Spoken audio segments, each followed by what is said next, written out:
If you saw the thumbnail claiming results in 7 days, but the title says 14, you might be wondering which one it is.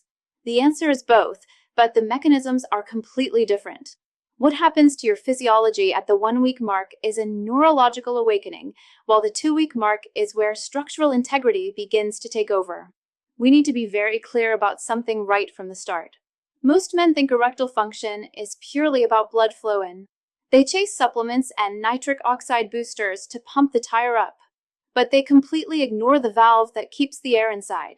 If that valve is weak, it doesn't matter how much blood you pump in, it's going to leak out just as fast, leading to a softness that kills the mood and your confidence. That valve is your pelvic floor.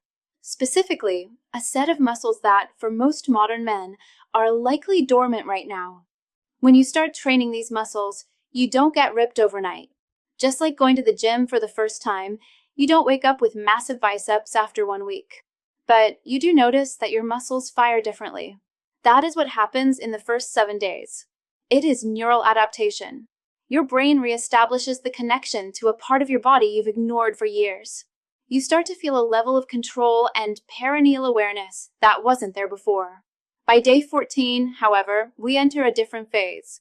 This is where the actual muscle tone begins to shift, creating a physical trap for the blood that changes the quality of your erection.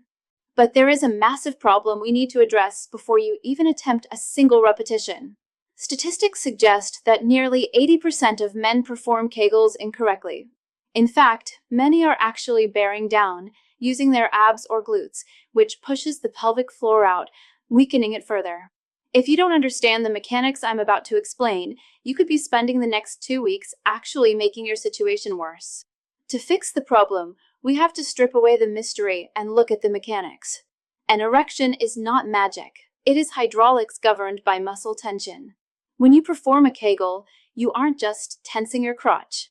You are engaging a complex hammock of muscles, but there are 2 specific players you need to know by name: the bulbocavernosus, or BC muscle, and the ischiocavernosus, or IC muscle. Understanding the difference between these 2 is often the missing link for men who haven't seen results. The BC muscle wraps around the base of the penis and is primarily responsible for clearing the urethra. Think of the spasms during ejaculation or the final push when urinating. While important for control, it is the IC muscle that is the true hero of rigidity. The IC muscles sit on either side of the base, anchored to your pelvic bone. Their job is stabilization and pressure. This brings us to the single most important concept in this video, the veno-occlusive mechanism. This is the medical term for how your body traps blood. Here is the visualization you need to hold in your head. Inside the penis, you have sponge-like chambers called the corpora cavernosa. When you get aroused, arteries dilate and flood these chambers with blood. That is the inflow. But for an erection to become rigid and stay that way, the outflow, the veins, must be blocked. Ideally, as those chambers expand, they push against a tough outer sheath called the tunica albuginea. This pressure pinches the veins shut, trapping the blood inside. Think of it like a garden hose running in your backyard. If the water is on, but the end of the hose is open, water flows out just as fast as it flows in. The hose might get wet, but it doesn't get hard. To pressurize the hose, you have to step on the end of it. The water keeps coming in, but it can't get out. Pressure builds, and the hose becomes solid. Your IC muscle is the foot on the hose. When the IC muscle is weak or atrophied from lack of use, it cannot generate enough pressure to fully compress those veins against the tunica. The result is what we call a venous leak. The blood flows in, you get semi-hard, but as soon as you stop stimulation or move, the blood drains out because the foot is too weak to keep the hose closed. By training the pelvic floor, specifically targeting the IC muscle, you are essentially going to the gym for your erection's locking mechanism. We are physically thickening the muscle fibers that press against those veins, ensuring that when the blood arrives, it stays there until you decide otherwise. That is the mechanical difference between a fleeting erection and a sustainable one. Now that you understand the mechanism, we need to discuss execution. This is where the vast majority of men fail. They treat Kegels like a bicep curl, just squeezing as hard as they can, but because the pelvic floor is internal, it is incredibly difficult to isolate if you don't know what you are feeling for. The first silent killer of progress is accessory recruitment. This is a fancy way of saying you are using your abs, your glutes, or your inner thighs to do the work. If you squeeze and your butt lifts off the chair or your stomach crunches in, you're cheating. You are bypassing the IC and BC muscles entirely. You might feel like you're doing a hard workout, but you're essentially training your glutes while your pelvic floor remains weak and disengaged. The second error is even more dangerous, holding your breath and bearing down. This is often physically counterproductive. When you hold your breath and strain, you increase intra-abdominal pressure that pushes the pelvic floor down. We want to lift the pelvic floor up and in toward the navel. If you push down, you are effectively stretching and weakening the very hammock you are trying to tighten.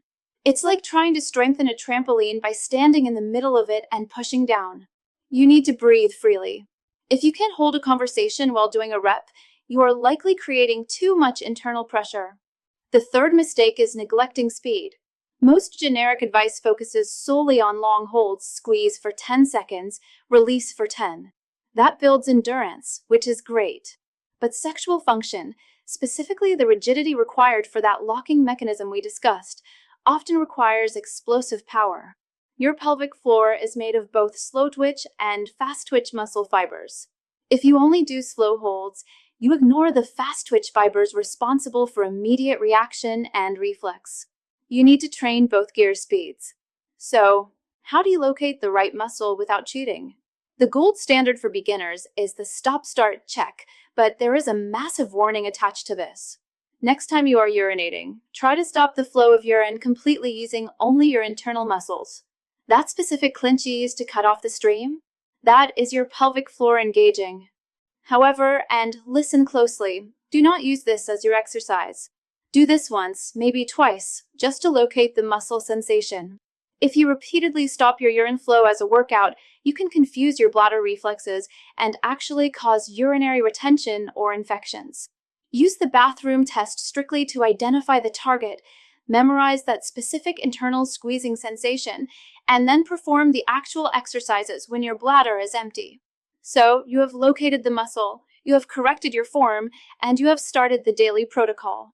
What exactly happens in that first week? This brings us back to the promise in the thumbnail, the 7-day shift. If you look at the physiology of muscle growth, true hypertrophy, the actual thickening of muscle fibers, takes weeks or months. So, how can you feel a difference in just 7 days? The answer lies in neuromuscular efficiency. For the last 5, 10, or maybe 20 years, the neural pathway between your brain and your pelvic floor has likely been a dirt road. It's dusty, slow, and barely used. You send a signal to contract, and the signal gets lost along the way, resulting in a weak, flickering response. In the first week of training, you aren't building big muscles yet. You are paving that road. You are turning a dirt track into a superhighway. By day 3 or 4, you will experience a phenomenon often called perineal awareness. Usually, men are completely disconnected from this area of their body unless they are actively using the bathroom or in the middle of intimacy. But during this first week, you start to feel a low-level hum of connectivity. You become aware of the pelvic floor posture while you are sitting in your office chair or driving your car. You realize you can engage that area instantly, on command, without having to stop and concentrate hard to find it. This creates a psychological feedback loop where you feel more in control of your body. Visually, you might notice a subtle change that almost no one talks about, the flaccid hang. A weak pelvic floor often results in the penis retracting inward, almost hurtling, because the supporting muscles are too loose to hold a position of strength.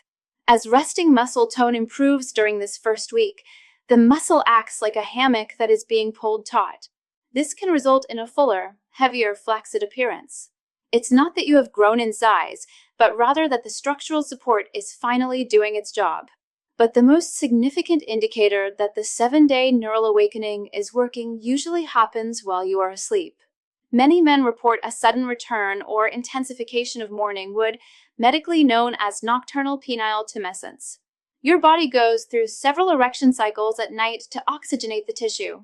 When your pelvic floor is weak, these nighttime cycles can be weak or fleeting, so you sleep right through them. As the neural connection strengthens, Your body tests this new software update at night. You might wake up with an erection quality you haven't seen in years. This is the ultimate sign that your body is responding. The valve is starting to tighten. The brain is successfully talking to the IC muscle. And this sets the stage for the heavy lifting that happens in week 2. As we cross the threshold into the second week, the game changes again. If the first 7 days were about software, wiring the brain to the muscle, the next 7 days are about hardware. This is where we begin to see the early stages of structural integrity. This is the 14-day promise from the video title. At this stage, the muscle fibers of the ischiocavernosus and bulbocavernosus are responding to the consistent stimulus by thickening. We aren't talking about massive bulk like a bodybuilder. We are talking about density. The muscle is becoming tighter and more resilient. This physical adaptation directly impacts what experts call the erection quality, or EQ scale. To put this in perspective, we often categorize erection quality in 4 stages. Stage 1 is like tofu, larger but soft. Stage 2 is like a peeled banana. Stage 3 is like an unpeeled banana. And stage 4 is like a cucumber. Men suffering from mild to moderate ED often fluctuate between stages 2 and 3. The blood gets in, but the seal isn't tight enough to reach that fully rigid, unyielding stage 4. By day 14, the consistent training of the IC muscle means that the foot stepping on that garden hose is significantly heavier.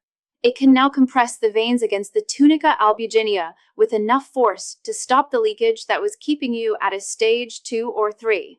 You might notice that during intimacy, the rigidity doesn't just happen, it sustains itself with less physical stimulation. You aren't racing against the clock before you lose firmness. This is the structural integrity kicking in. Another change you will likely notice by the end of the 2-week mark involves the refractory period, the recovery time you need after ejaculation before you can perform again.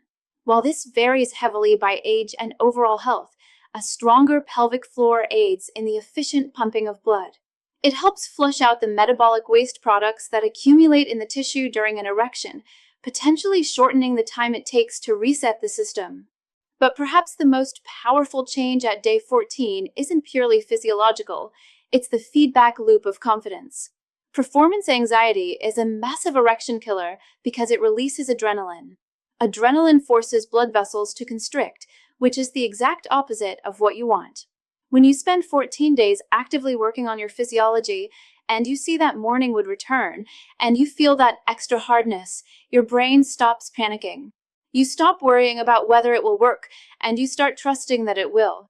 That drop in anxiety lowers your adrenaline levels, which allows for even better blood flow. It becomes a self-fulfilling prophecy of success. But we have to be honest about one thing. These exercises build the lock, but they don't generate the fuel.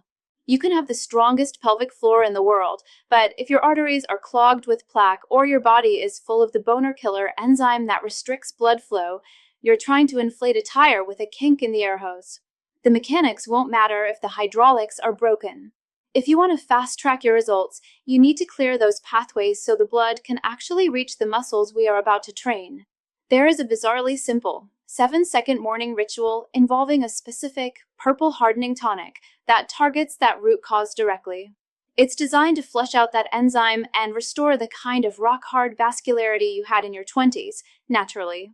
I found a short video that explains exactly how this tonic works and why it's more effective than dangerous pills. Go ahead and scan the QR code on the screen with your phone camera right now to watch it. I've also pinned the link to that video at the top of the comments section below. I highly recommend you watch that after this video to ensure you're fixing both the hardware and the software. However, to get these structural results, you cannot just squeeze randomly. You need a protocol that progressively overloads the muscle. If you keep doing the same easy reps you did on day 1, you will plateau. You need to know exactly how to ramp up the intensity. Now, let's move from theory to the actual blueprint. To get the results we discussed, the neural connection in week 1 and the structural integrity in week 2, you need a structured plan. Randomly squeezing while sitting in traffic isn't going to cut it. For the first 7 days, your goal is strictly form and isolation. I want you to perform these exercises lying down on your back, with your knees bent and feet flat on the floor.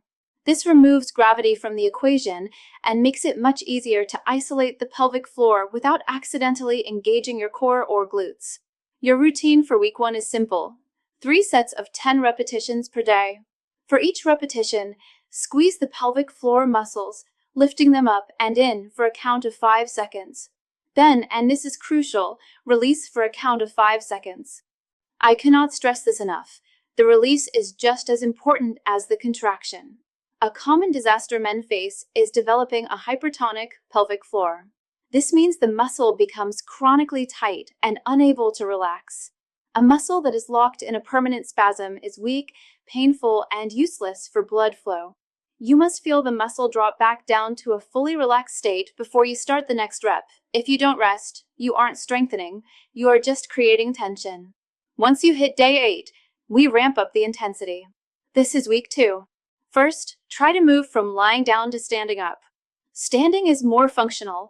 It mimics the position you are likely in during the day and forces the muscles to work against gravity and the weight of your internal organs.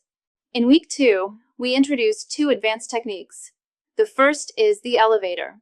Instead of just squeezing to 100% instantly, imagine your pelvic floor as an elevator. Squeeze to 25% tension, that's the first floor. Hold it. Then go to 50%. Hold it. Then go to the penthouse, maximum contraction. Then control the descent back down, stopping at each floor. This builds incredible fine motor control.